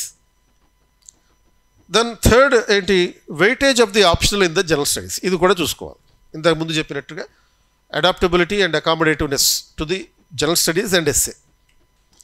So ఆప్షనల్కి నీ సిలబస్ ఎంతవరకు కంపాటబుల్గా ఉంది, ఇవన్నీ మూడు చూసుకున్న తర్వాత your thinking pattern as expected for a particular option should also be understood. Study material అందుబాటులో ఉండడం, కోచింగ్ ఆర్ గైడెన్స్ అందుబాటులో ఉండడం, అండ్ తర్వాత weightage of your optional in the general studies. ఈ మూడు అయిపోయాక నువ్వు ఆప్షనల్ గురించి నువ్వు కరెక్ట్గా ప్రాపర్ పద్ధతిలో ఎక్స్పెక్టేషన్ చేసిన విధంగా ఆలోచించగలిగేటటువంటి స్కిల్ నీకు ఉందా లేదా అది చూసుకోవాలి. అంటే సపోజ్ మనకి ఫండమెంటల్గా చాలామంది కాలేజీలో యూనివర్సిటీ లెవెల్లో ఉన్నప్పుడు లెఫ్టిస్ట్ ఐడియాలజీతో ఉంటారు చాలామంది. Suppose if you happen to be a graduate from JNU లాంటి సంస్థలు, లేకపోతే ఒక సెంట్రల్ యూనివర్సిటీ లాంటి యూనివర్సిటీస్ నుంచి వచ్చామనుకో, అక్కడంతా నీకు చిన్నప్పటి నుంచి అంటే మొత్తం 2 సంవత్సరాల పాటు నీకు నేర్పించేదంతా కూడా లెఫ్టిస్ట్ ఐడియాలజీ. సో నీ లెఫ్టిస్ట్ ఐడియాలజీకి సివిల్ సర్వీస్ ఐడియాలజీకి డిఫరెన్స్ ఉంటుంది. ఆర్ నీ క్యాపిటలిస్ట్ ఐడియాలజీకి అండ్ సివిల్ సర్వీస్ అప్రోచ్కి డిఫరెన్స్ ఉంటుంది. అంటే civil service aspirant is not suppose to be guided by any specific ideology. నీకు పూర్తిగా లెఫ్టిస్ట్ ఐడియాలజీ ఉండకూడదు, పూర్తిగా రైటిస్ట్ ఐడియాలజీ ఉండకూడదు. ఈ రెండింటినీ బ్యాలెన్స్ చేయగలిగేటటువంటి ఒక సెంట్రిస్ట్ ఐడియాలజీ ఉండాలి. అలాంటి అప్రోచ్ తోటి నువ్వు చదివే పేపర్ ఉందా లేదా చూసుకోవడం, నువ్వు ఆ రకంగా అవసరమైన దాని ప్రకారం ఆలోచించగలుగుతావా లేదో చూసుకోవడం, చూసుకుని దాన్ని బట్టి ఆప్షనల్ సెలెక్షన్ చేసుకోవడం. అంటే అప్పుడు most of these optionals would be popular options. అంటే నువ్వు ఎంబీబీఎస్ గ్రాడ్యుయేట్ అయి ఉండవు, లేకపోతే ఐఐటీలో ఇంజనీరింగ్ చదివినావు, అప్పుడు నువ్వు డొమైన్ సబ్జెక్ట్ తీసుకో. Non IITian, non MBBS graduates, remaining people, వీళ్ళు పాపులర్ ఆప్షన్స్లో ఒక దాన్ని సెలెక్ట్ చేసుకోవాలి. సో పాపులర్ ఆప్షన్స్ అంటే ఏంటి, ఇందాక నుంచి చెప్తున్నాను. ఏది public administration, political science, anthropology, sociology, Telugu literature, అంటే మన తెలుగు స్టేట్స్లో అయితే Telugu literature subjects. In general we can say that it is a literature subject. ఇప్పుడు నార్త్ ఇండియాలో ఎక్కువ మంది హిందీ లిటరేచర్ తోటి చూసుకుంటారు. ఇప్పుడు out of every 10 IAS officers, the most popular fact is out of every 10 IAS officers 7 are from UP and Bihar. అది అంటే ప్రతి 10 మంది IAS ఆఫీసర్లలో 7 కనీసం 7 యూపీ బీహార్ నుంచి ఉంటారు. ఎందుకని యూపీ బీహార్ నుంచి ఉంటున్నారు అంటే ఒక డైరెక్ట్ అకాడమిక్ రీజన్ ఏంటి అంటే, ఈ యూపీ బీహార్ నుంచి ఎగ్జామ్ రాసే సివిల్ సర్వీస్ ఎగ్జామ్ రాసేవాళ్ళు ఒకటి హిందీ లిటరేచర్ మ్యాక్సిమం ఉంటారు, 2 వీళ్ళు హిందీ మీడియంలో రాస్తారు, 3 వీళ్ళకి హిందీ మీడియంలో క్వశ్చన్ పేపర్ వస్తుంది. అంటే ఇంగ్లీష్ హిందీ పబ్లిష్ అవుతుంది క్వశ్చన్ పేపర్, కాబట్టి వీళ్ళకి సక్సెస్ రేట్ ఎక్కువ ఉంటుంది. అండ్ ఇప్పుడు దీన్ని చూసి ఈవెన్ రాజస్థాన్, మధ్యప్రదేశ్, ఛత్తీస్గఢ్ ఈ స్టేట్స్ నుంచి కూడా ఎక్కువ మంది ఈ సక్సెస్ని చూసి వస్తున్నారు ఇప్పుడు. So majority of the candidates who are appearing for the civil service and getting selected for the civil services are from these states. ఏది ఈ రాజస్థాన్, యూపీ, బీహార్, తర్వాత మధ్యప్రదేశ్, ఛత్తీస్గఢ్ ఈ స్టేట్స్కి సంబంధించినటువంటి వాళ్ళై ఉంటున్నారు. సో హిందీ లిటరేచర్ అట్లా పాపులర్ సబ్జెక్ట్. తర్వాత మనకి సౌత్ ఇండియాలో సౌత్ ఇండియన్ లిటరేచర్స్ కూడా పాపులర్ సబ్జెక్ట్. ఇందాక చెప్పాను బోడో లాంటి లాంగ్వేజెస్ కానీ, పాళీ లాంటి లాంగ్వేజెస్, లిటరేచర్ లాంగ్వేజెస్ కానీ, అవి కూడా ఎంతమంది అయితే రాస్తారో వాళ్ళందరూ సెలెక్ట్ అవుతున్నారు. అఫ్కోర్స్ అవి రాసేది మ్యాక్సిమం 2 లేకపోతే 4 ఉంటారు. 4 రాస్తున్నారంటే 4 సెలెక్ట్ అవుతున్నారు ఆ లిటరేచర్ సబ్జెక్టులతోటి. ఎందుకంటే లిటరేచర్ సబ్జెక్ట్స్ అనేవి మోస్ట్ స్టాటిక్ ఉంటాయి, దాంట్లో డైనమిక్స్ ఏమీ ఉండవు అసలు. మీకు ఈవెన్ పొలిటికల్ సైన్స్ లాంటి, పబ్లిక్ అడ్మినిస్ట్రేషన్ లాంటి సబ్జెక్టులో అయినా కొంచెం డైనమిక్స్ ఉంటాయి. ఇప్పుడు పొలిటికల్ సైన్స్లో సెకండ్ పేపర్ ఉందనుకో, ఇంటర్నేషనల్ రిలేషన్స్ ఉంటాయి. సో ఆ international relations India and the world అనేవి ఉంటాయి. So India's relations with the rest of the world అనే కాన్సెప్ట్ చాలా డైనమిక్గా ఉంటుంది. Changing dynamics of India's relations with other countries, with European Union, or with America, or with Russia, or with Israel, ఈ టైప్లో most dynamic aspects మీద question అడిగే అవకాశం ఉంటుంది. బట్ తెలుగు లిటరేచర్ లాంటి సబ్జెక్టులో ఇటువంటి డైనమిక్స్ ఏమీ ఉండవు. కాబట్టి మోస్ట్ స్టాటిక్ ఉంటుంది కనుక జనరలీ దీని నుంచి వచ్చేటటువంటి సక్సెస్ రేట్ అనేది చాలా హై లెవెల్లో ఉంటుంది. సో మిగతా సబ్జెక్టులు ఈ public administration, political science, anthropology and sociology ఇవి హ్యుమానిటీ సబ్జెక్ట్స్ కాబట్టి మీరు కరెంట్ అఫైర్స్ చదువుతారు. ఎందుకు చదువుతారు కరెంట్ అఫైర్స్? జిఎస్ కోసం కరెంట్ అఫైర్స్ చదువుతారు. కనుక దాంట్లో కొంత డైనమిక్స్ కనపడ్డా కానీ ఒకవేళ మీరు డైరెక్ట్గా ఆ ఆప్షన్లో చదవకపోయినా జనరల్ స్టడీస్లో చదివిన నాలెడ్జ్ ఈ సబ్జెక్ట్స్కి ఉపయోగపడుతుంది.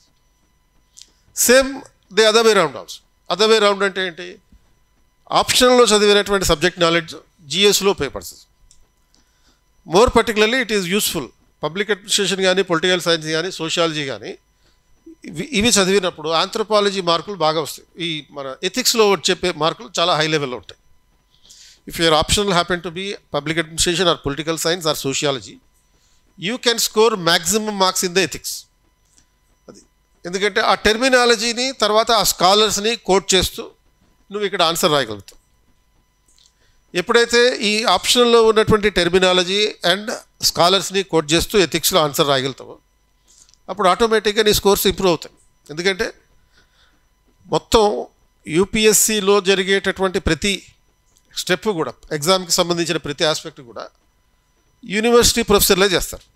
దేశంలో ఉన్న ఒక 150 యూనివర్సిటీస్ నుంచి ఈ ప్రొఫెసర్లందరినీ సెలెక్ట్ చేస్తారు. యూపీఎస్సి వాళ్ళు పిలుస్తారు. యూపీఎస్సి ఐఏఎస్లతోటి చేయించేది కాదు, ప్రొఫెసర్లతోటి చేయించే ఎగ్జామే. సిలబస్ సెట్ చేసేది యూనివర్సిటీ ప్రొఫెసర్లు, తర్వాత క్వశ్చన్ పేపర్ సెట్ చేసేది అదే ప్రొఫెసర్లు, తర్వాత క్వశ్చన్ పేపర్ సెట్ చేసిన తర్వాత దానికి ఆన్సర్ కీ తయారు చేసేది వాళ్ళే. ఆన్సర్ కీ తయారు చేసిన తర్వాత పేపర్ వాల్యుయేషన్ జరుగుతుంది. ఆ పేపర్ వాల్యుయేషన్ చేసేది వాళ్ళే. అండ్ మళ్ళీ పర్సనాలిటీ టెస్ట్లో కంపల్సరీగా ఒకళ్ళైనా సరే ప్రొఫెసర్ ఉంటారు, మినిమం ఒకళ్ళైనా ప్రొఫెసర్ ఉంటారు. అంటే కంపల్సరీగా ఐఏఎస్ ఆఫీసర్లే ఉండాలనేది కంపల్షన్ కాదు. ఇప్పుడు డిపి అగర్వాల్ లాంటి వాళ్ళు ఉన్నారనుకో, he was a professor. So professor ఒక డిపి అగర్వాల్ అంటే మన యూపీఎస్సీ చైర్మన్గా పనిచేశాడు. He was the person who introduce CSAT. So ఇట్లా ప్రొఫెసర్లు వాళ్ళు ఏదైతే సబ్జెక్టులు చెప్తారో ఆ సబ్జెక్టుల ప్రకారం పేపర్ సెట్టింగ్ ఉంటుంది, పేపర్ వాల్యుయేషన్ ఉంటుంది. కాబట్టి ఆ ఓరియంటేషన్లో మనం కూడా ఆలోచించగలిగేటటువంటి పర్స్పెక్టివ్ ఉండాలి. సో ఇది పాపులర్ ఆప్షనల్కి సంబంధించినటువంటి ఆస్పెక్ట్. అలాగే don't do certain things in the selection of the optional. ఏం చేయకూడదు? ఒక 3 పనులు చేయకూడదు. అంటే don't select an optional just because a topper has selected it. అంటే ఫస్ట్ ర్యాంక్ వచ్చిన వాళ్ళు, సెకండ్ ర్యాంక్ వచ్చిన వాళ్ళు ఒక ఆప్షనల్ సెలెక్ట్ చేసుకున్నారు అని చెప్పి నువ్వు సెలెక్ట్ చేసుకోవాల్సిన అవసరం లేదు. Second, don't select the optional because it is opted by the most number of candidates. అది అంటే దేశంలో ఎక్కువ మంది ఒక ఆప్షనల్ తీసుకుంటున్నారు. పొలిటికల్ సైన్స్ తీసుకుంటున్నారు, ఆంథ్రోపాలజీ తీసుకుంటున్నారు, పబ్లిక్ అడ్మినిస్ట్రేషన్ తీసుకుంటున్నారు. ఎక్కువ మంది చూస్ చేసుకుంటున్నారని చెప్పి కూడా నువ్వు తీసుకోవాల్సిన అవసరం లేదు.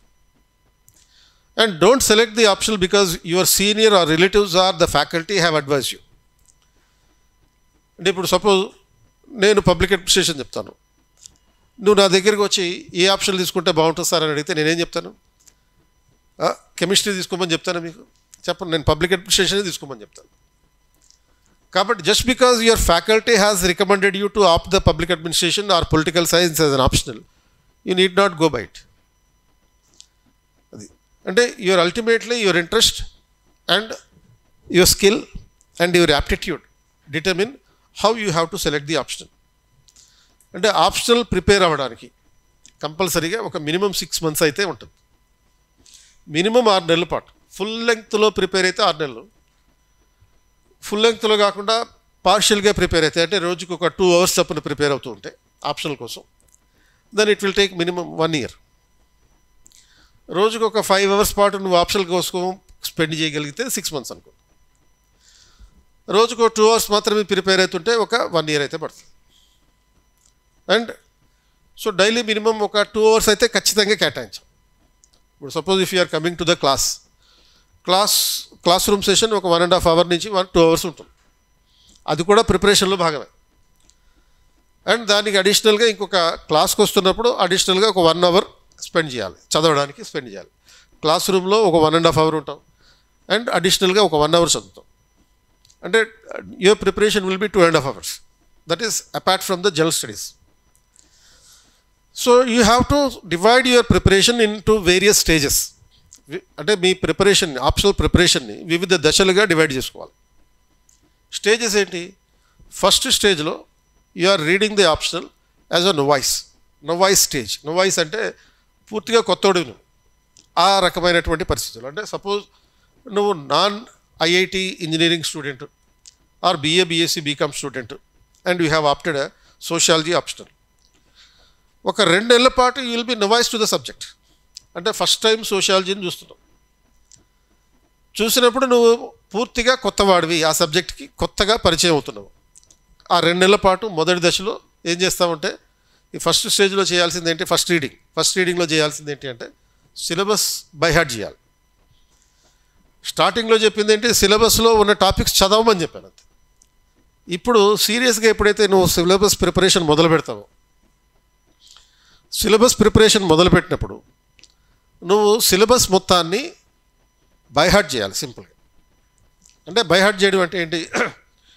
ఇప్పుడు సపోజ్ సోషియాలజీలో ఒక 20 టాపిక్స్ ఉంటాయి, పేపర్ 1 అండ్ పేపర్ 2లో కలిపి. ఆ 20 యూనిట్లు నువ్వు మైండ్లో ఉండాలి మొత్తం. పబ్లిక్ అడ్మినిస్ట్రేషన్లో 26 యూనిట్స్ ఉంటాయి. ఆ 26 యూనిట్స్ నీ మైండ్లో ఉండాలి. You are suppose to by heart at any cost. I'm not asking you to learning it by rote, I'm asking you to by heart. Learning by rote అంటే జస్ట్ బ్లైండ్గా గుడ్డిగా బట్టి పెట్టడం. అది లర్నింగ్ బై రోట్ అని అంటే which is considered to be negative thing. But I'm asking you to by heart the things. It is not by hard, it is by heart. అంటే మనస్ఫూర్తిగా చదవడం. అది జనరల్గా మనం బై హార్డ్ అనే పదాన్ని చిన్నప్పటి నుంచి ఉపయోగిస్తున్నాం, కానీ మనకి దానికి ప్రాపర్ స్పెల్లింగ్ చాలామందికి తెలియదు.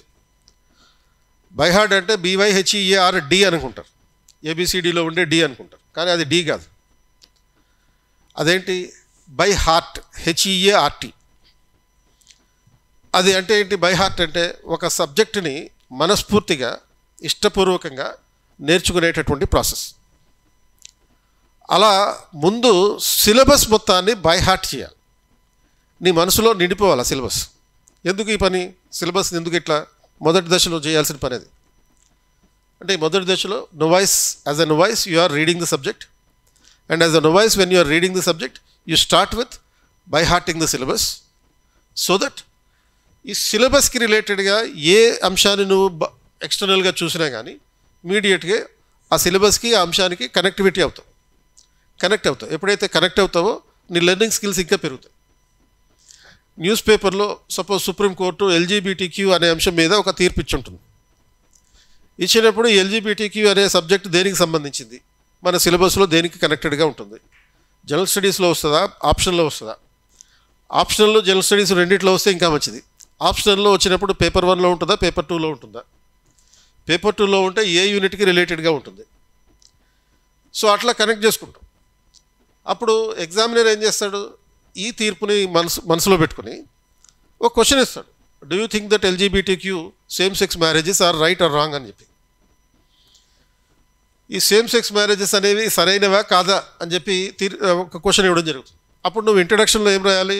సుప్రీంకోర్టు సుప్రియో కేసులో 2023 Supriyo versus Union of India కేసులో ఇచ్చిన తీర్పు ప్రకారం, according to the supreme court judgment in the Supriyo versus Union of India case in 2023, there is no possibility for enacting a law. We cannot recommend the parliament to enact a law on the same sex marriages అని చెప్తాం. ఆ ఇంట్రడక్షన్లో ఆ point అక్కడ రాసినప్పుడు ఎగ్జామినర్కి ఇమీడియట్గా నీ answer మీద ఆసక్తి కలుగుతుంది. అంటే ఓన్లీ దానికి సంబంధించిన థియరిటికల్ బ్యాక్గ్రౌండే కాకుండా you're also having a contemporary knowledge about that particular issue. ఇది ఎప్పుడు నీకు ఈ స్కిల్ ఎప్పుడు వస్తుంది? నువ్వు సిలబస్ మొత్తాన్ని బై హార్ట్ చేసేసినప్పుడు. బై హార్ట్ చేసిన తర్వాత ఆ అంశానికి సంబంధించినటువంటి న్యూస్ వచ్చినప్పుడు దాన్ని రాసుకుంటాం, అక్కడ నోట్స్లో రాసుకుంటాం. సో కాబట్టి first thing as a novice what you are suppose to do is by heart the syllabus, then collect the books. అంటే దానికి సంబంధించి ఎటువంటి అయితే పుస్తకాలు, ఒక 2 బుక్స్ ప్రతి సబ్జెక్ట్కి ఏదైనా సరే 2 బుక్స్ ఉంటాయని చెప్పాం కదా, ఆ 2 బుక్స్ కలెక్ట్ చేసుకో. దెన్ నెక్స్ట్ స్టేజ్లో ఏం చేయాలి? మొత్తం ఒక్కొక్క సబ్జెక్ట్కి సంబంధించి, ఒక్కొక్క యూనిట్కి సంబంధించిన ప్రీవియస్ ఇయర్ క్వశ్చన్ అనాలిసిస్ చేయి, PYQ అనాలిసిస్ జరగాలి. ఇవన్నీ కూడా ఇప్పుడు ప్రస్తుతం మీకు రెడీమేడ్గానే అనేక రకాల వెబ్సైట్లో దొరుకుతున్నాయి. ఇది పీవైక్యూ అనాలిసిస్ అనేది. సో మొత్తం అన్నీ ఒక చోట రాసుకుని పెట్టుకో. అంటే సపోజ్ పొలిటికల్ సైన్స్ ఆప్షన్ అనుకో, ఈక్వాలిటీ మీద ఏం క్వశ్చన్స్ వచ్చినాయి లాస్ట్ 10 years చూడొచ్చు. ఎన్నిటికన్నా ఆ సెలక్షన్ కన్నా ముందు చెప్పాను ఏం చేయాలి, 2 సంవత్సరాలకి సంబంధించిన ప్రీవియస్ ఇయర్ క్వశ్చన్స్ చూస్తే చాలు. బట్ ఫస్ట్ రీడింగ్లో as a novice you have to collect 10 years questions. 2012 నుంచి 2023 వరకు ఉన్న క్వశ్చన్స్ అన్నీ చూడు. ఈక్వాలిటీ మీద 6 రకాల క్వశ్చన్ వచ్చింది. అందులో మళ్ళీ ఇంకో 3 క్వశ్చన్లు ఈ పాజిటివ్ డిస్క్రిమినేషన్ గురించి వచ్చినాయి. అలా అవన్నీ నోట్ చేసుకోవాలి. తర్వాత ఇది అయిపోయిన తర్వాత then start making the preparation, real preparation as a beginner. Second reading వస్తుంది. సెకండ్ రీడింగ్లో you will be the beginner. Novice నుంచి బిగినర్గా మారుతాం. నోవైస్ అంటే కంప్లీట్గా సబ్జెక్ట్ పట్ల కొత్తగా ఉంటాం. బిగినర్ అంటే సబ్జెక్ట్ మీద కొంత అవగాహన వచ్చింది, ఎందుకంటే మొత్తం సిలబస్ చదివేవి కాబట్టి. ఏం పుస్తకాలు చదవాలో తెలిసింది, అలాగే ఏం పుస్తకాలు చదవకూడదో కూడా తెలిసింది. And then you are no more novice. అది నెక్స్ట్ లెవెల్లో ఏమవుతావు, బిగినర్ అవుతావు. ఆ బిగినర్గా నువ్వేం చేయాలి, ఈ బిగినర్గా ఏం చేయాలంటే పేపర్ 1లో పేపర్ 2కి సంబంధించినటువంటి అంశాలని మొత్తం ఒకసారి రీడింగ్ ఇచ్చేస్తాం, కంప్లీట్ రీడింగ్ ఇచ్చేస్తాం. అంటే ఒక నవల్ చదివినప్పుడు ఏ విధంగా అయితే చదువుకుంటా వెళ్ళిపోతావో అలా చేయాలి. చదువుకుంటా వెళ్ళిపోవడం అంటే ఏంటి, నువ్వేమి దాంట్లోంచి నోట్స్ రాసుకుంటావు. ఒక నవల్ చదివేటప్పుడు రాయవు, కొన్ని పాయింట్లు ఏమైనా అండర్లైన్ చేస్తావా, అది కూడా ఉండదు. జస్ట్ అట్లా చదువుకుంటూ వెళ్ళడమే, ఒక న్యూస్ పేపర్ చదివినట్టు ఇంకో రకంగా. ఇది బిగినర్ చేసే పని. అండ్ థర్డ్ స్టేజ్లో you are a reading expert. Now ఈ థర్డ్ స్టేజ్, ఇది థర్డ్ స్టేజ్లో రీడింగ్ ఎక్స్పర్ట్ అంటే ఏంటి అంటే ఈ మళ్ళీ సెకండ్ టైం చదవడం జరగాలి. సెకండ్ టైం చదువుతున్నప్పుడు then you start making notes from what you are reading. నీ దగ్గర సపోజ్ క్లాస్కి వెళ్తుంటే క్లాస్ రూమ్ నోట్స్ ఉంటుంది, టెక్స్ట్ బుక్ ఉంటుంది. ఈ రెండింటిని ఇంటిగ్రేట్ చేసి చదువుతూ ఉంటాం. చదువుతున్నప్పుడు మంచి మంచి పాయింట్స్ అన్నింటినీ ఈ పాయింట్ వైజ్గా రాసుకోవాలి, నోట్స్ రాసుకోవాలి. నోట్స్ రాసేటప్పుడు చాలామంది ఏం చేస్తారంటే రీడ్ రైటింగ్ చేస్తారు. అంటే పుస్తకంలో ఏదుందో సేమ్ యాజ్ మళ్ళీ అదే రాస్తారు. టెక్స్ట్ బుక్లో ఉన్నదాన్ని మళ్ళీ రాస్తే దాన్ని నోట్స్ అంటారు, రీరైటింగ్ అంటారు. సో ఆ రీరైటింగ్ చేయకూడదు నోట్స్ అన్నప్పుడు. నోట్స్ ఎలా ఉండాలంటే అందులో ఉన్న పాయింట్లు నీకు తప్ప ప్రపంచంలో ఇంకెవ్వడికి అర్థం కాకూడదు. అది చిన్నప్పుడు స్కూల్లో ఉన్నప్పుడు టీచర్ ఏం చెప్పేవాళ్ళు అంటే నోట్స్ అందంగా రాయాలి, నీట్గా రాయాలి, దాన్ని చూసి ఎవరైనా ప్రేమించాలి, నీ తర్వాత నీ తమ్ముడికి ఇవ్వాలి నోట్స్. వాడికి ఎందుకు కర్మ, నీ తమ్ముడికి వాడు సొంత నోట్స్ రాసుకుంటాడు. ఇలా తమ్ముళ్ళ కోసం చెల్లెళ్ళ కోసం నోట్స్లు రాయకండి, మీ ఫ్రెండ్స్ కోసం కూడా నోట్స్ రాయకండి. నీ నోట్స్ నీ కోసమే రాయాలి, అది నీకు మాత్రమే అర్థం కావాలి. అంటే ఏం చేయాలి, నీకు మాత్రమే అర్థం కావాలి అని అంటే సో ఈ నోట్స్ని సెంటెన్సెస్ రూపంలోనూ ఆ పారాగ్రాఫుల రూపంలోనూ ఉండకూడదు. ఒక పారాగ్రాఫ్ చదివినప్పుడు దాన్ని ఒక వర్డ్లో కన్ఫర్మ్ చేయగలగాలి. ఒక సెంటెన్స్ చదివినప్పుడు దాన్ని ఒక బొమ్మ రూపంలో రాసుకోవాలి. ఒక పేజ్ చదివినప్పుడు దాన్ని ఒక మైండ్ మ్యాప్ రూపంలో తయారు చేసుకోవాలి. అలా బొమ్మల రూపంలో, పదాల రూపంలో, సెంటెన్సెస్ రూపంలో కాకుండా, ఆ పారాగ్రాఫుల రూపంలో కాకుండా ఈ రకంగా ఉన్నప్పుడు ఆ నోట్స్ నీకు తప్ప ఇంకెవ్వడికి అర్థం కాదు. నోట్స్ ఎందుకు రాసుకోవడం, అసలు నోట్స్ రాసుకున్న పర్పస్ ఏంటి అంటే ఎగ్జామ్కి ఒక 10 రోజుల ముందు స్పీడ్గా రివిజన్ చేసుకోవడానికి నోట్స్. సో అంత మొత్తం 20 యూనిట్లు ఉండే ఒక సబ్జెక్ట్ని 10 daysలో రివైజ్ చేయాలి అంటే మళ్ళీ ఫుల్ లెంగ్త్లో మళ్ళీ టెక్స్ట్ బుక్ మొత్తం చదివితే నీకు అది పాసిబుల్ కాదు.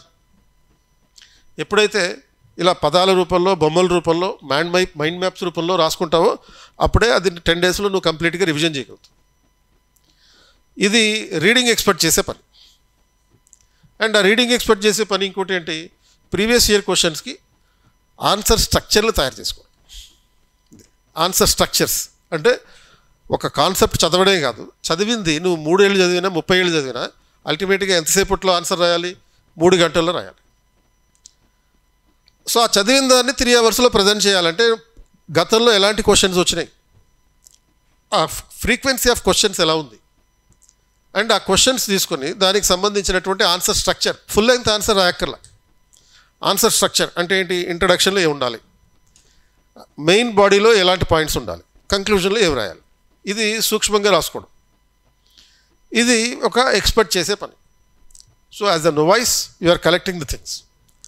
As a beginner, you are reading the things as a novelist. And as an expert, you are becoming a professional in that.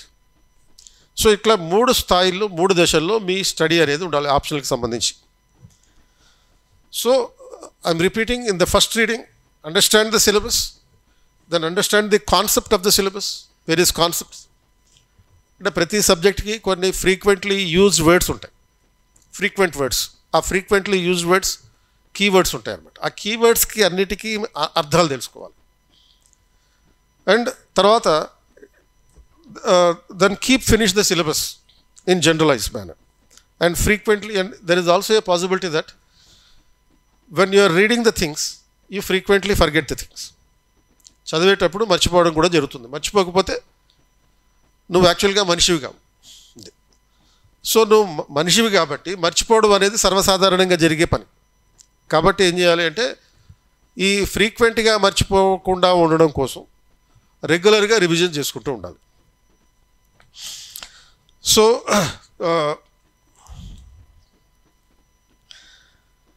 finally, minimum material.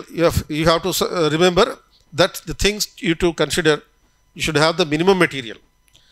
Standard textbooks, one for each paper. Then maximum revision. Minimum material, maximum revision. అనే principal మీద ఉండాలి. And ఈ రెండింటిని ఆధారంగా, అంటే మీ class రూమ్లో notes ఉంటుంది, textbook ఉంటుంది, ఆ రెండింటిని బేస్ చేసుకుని మీరు సొంతంగా నోట్స్ తయారు చేసుకోవాలి. తర్వాత మీ హ్యుమానిటీస్ కనుక మీ సబ్జెక్ట్ అయితే న్యూస్ పేపర్ చదవడం కూడా మీకు ఉపయోగపడుతుంది. అంటే కరెంట్ అఫైర్స్ కూడా దీనికి కనెక్ట్ చేసుకోవచ్చు. కన్సిస్టెంట్గా ప్రతిరోజు కనీసం 2 గంటలు చదవాలి. సో ఈ రకంగా చేస్తూనే ఫైనల్గా రైటింగ్ ప్రాక్టీసు ఉండాలి. డైలీ ఒక 2 క్వశ్చన్లు రైటింగ్ ప్రాక్టీస్ చేయండి, మినిమం 2 క్వశ్చన్స్. ఎలా 2 క్వశ్చన్స్ ఎక్కడి? Based on the previous years. So third ఫేజ్లో ఎక్స్పర్ట్ స్టేజ్ వస్తుందని చెప్పింది. ఆ థర్డ్ ఫేజ్లో డైలీ 3 hours ప్రాక్టీస్ చేయాలి. చాలామంది ఏం చేస్తారంటే రైటింగ్ ప్రాక్టీస్ అనేది మొత్తం సిలబస్ అంతా అయిపోయాక చేద్దాం అనుకుంటారు. అట్లా కాదు, మీరు చదువుతూ ఉండగానే ప్రీవియస్ ఇయర్ క్వశ్చన్స్ చూడాలి, అలాగే రైటింగ్ ప్రాక్టీసు చేయాలి. ఈరోజు సపోజ్ క్లాస్లో ఫ్రీడమ్ అనే కాన్సెప్ట్ గురించి చెప్పారనుకో, అది ఇంటికి వెళ్ళిన వెంటనే దాని ఆ ఫ్రీడమ్ అనే కాన్సెప్ట్ గురించి చదవాలి. ఆ ఫ్రీడమ్ అనే కాన్సెప్ట్ మీద వచ్చిన క్వశ్చన్స్ రాయాలి, కనీసం 2 రాయాలి. బట్ ఎప్పుడైతే గంగ చంద్రముఖిగా మారుతుందో, అంటే ఒక బిగినర్ ఎక్స్పర్ట్గా మారుతున్నాడో, అటువంటి దశలో కనీసం రోజుకు 3 క్వశ్చన్లకి ఆన్సర్ రాయాలి. బాగా ముదిరిపోతున్నాం అప్పుడు. సో అట్లా డైలీ 3 క్వశ్చన్స్ 3 hours. ఈ అంటే ఎగ్జామ్ రాసే ఇయర్లో, మళ్ళీ ఎగ్జామ్ రాసే ఇయర్లో ఇప్పుడు 3 క్వశ్చన్లు, రోజుకి 3 క్వశ్చన్లు అనే దశ నుంచి ఏం చేయాలి? ఇక 3 గంటలు ప్రాక్టీస్ చేయాలి. ప్రతిరోజు 3 గంటలు రైటింగ్ ప్రాక్టీస్ మీద పెట్టుకోవాలి. ఇది the year in which you are going to write the exam. ఇప్పుడు సపోజ్ నువ్వు 2025లో ఎగ్జామ్ రాస్తున్నావు అనుకో, 2024 మిగిలిన 6 నెలల పాటు రోజుకి 2-3 క్వశ్చన్లు ఆన్సర్ రాస్తూ ఫైనల్గా 2025లో ఎప్పుడైతే నువ్వు ఎగ్జామ్కి అపియర్ అవుతున్నావో ఆ ఇయర్లో రోజుకి 3 గంటలు ఆన్సర్ రైటింగ్ ప్రాక్టీస్ ఉండాలి. ఆ ట్రాన్స్ఫర్మేషన్ వచ్చినప్పుడు you will be the best in the in your optional. అది. సో ఈ రకంగా మన ప్లానింగ్ అంటే ఈ if you can do this, go ahead with the self help, or else we're there here to support you. అది. So మీకు ఇప్పుడు చెప్పిన స్ట్రాటజీ మొత్తం ఏదైతే స్ట్రాటజీలో చెప్పామో డిఫరెంట్ ఆప్షనల్ సెలెక్షన్కి సంబంధించి మీరు ఒక ఆప్షన్ సెలెక్ట్ చేసుకుని మీ అంతటి మీరు చదువుకోగలిగితే బెస్ట్. ఒకవేళ మీకు సపోర్ట్ లేకపోతే గైడెన్స్ కావాలంటే we're always there to support you. So that is for today's session.